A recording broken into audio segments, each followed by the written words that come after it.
నమస్తే సార్. ఇప్పుడు సూపర్ సిక్స్లో ఫ్రీ బస్సులు ప్రయాణం అని పెట్టారు కదా.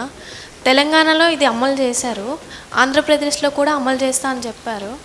అక్కడ ఆటో డ్రైవర్స్కి వాళ్ళకి ఇబ్బంది అవుతుంది కదా, ధర్నాలని అని వాళ్ళకి ఇబ్బంది అవుతుంది. అదే సిచ్యువేషన్ ఇప్పుడు ఆంధ్రప్రదేశ్లో కూడా వాళ్ళు వచ్చి అడిగితే దానికి మీరు ఎటువంటి చర్యలు తీసుకుంటారో కొంచెం అమ్మా, మన రాష్ట్రంలో 5,05,40,00,000 మంది జనాభా ఉన్నారు. మహిళలు 50%. మనం ఇస్తామనేది ఎవరి కోసం ఇచ్చాం? 50% మహిళలు ఎవరైతే ఉన్నారో వాళ్ళకే బస్సు ప్రయాణం ఉచితం. ఇంకొక 50% మంది వెళ్ళాలి కదా, ప్రయాణం చేయాలి కదా. మరి మీతోనే ఆ బస్సులన్నీ నిండిపోతాయి కదా. మగాళ్ళంతా కూడా ఆటోలో ప్రయాణం చేస్తారు.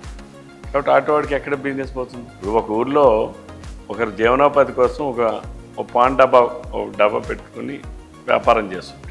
అలానే ఇంకోటి పెడుతుంటాడు. అలాగని వీడి వ్యాపారం తగ్గిపోదు. ఇప్పుడు కూడా ఏంటంటే కాంపిటేటివ్నెస్ ఉండాలి, అది హెల్దీగా ఉండాలి. మనం కల్పించింది ఈ సమాజంలో. ఎందుకంటే డీజిల్ పెట్రోల్ ధరలు పెంచిన తర్వాత మన రాష్ట్రంలో బస్ ఛార్జెస్ భారతదేశంలోనే తెలంగాణ కన్నా హైయెస్ట్ మన దగ్గరే ఉన్నాయి బస్ ఛార్జెస్. ఒకప్పుడు వైజాగ్ వెళ్ళి రావడానికి 30 రూపాయలు ఉన్న బస్ ఛార్జెస్ ఇప్పుడు 200 రూపాయలు అవుతుంది. సామాన్యులు ఎఫర్ట్ చేయలేని పరిస్థితులకు వచ్చారు.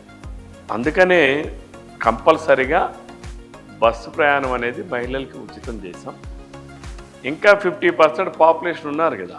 ఈ 50% పాపులేషను మీరు అక్కడ ఆటోలు ధర్నా చేసింది చూశారు, కానీ బస్సుల్లో అసలు ఒక్క మగాడైనా కనిపిస్తున్నారా?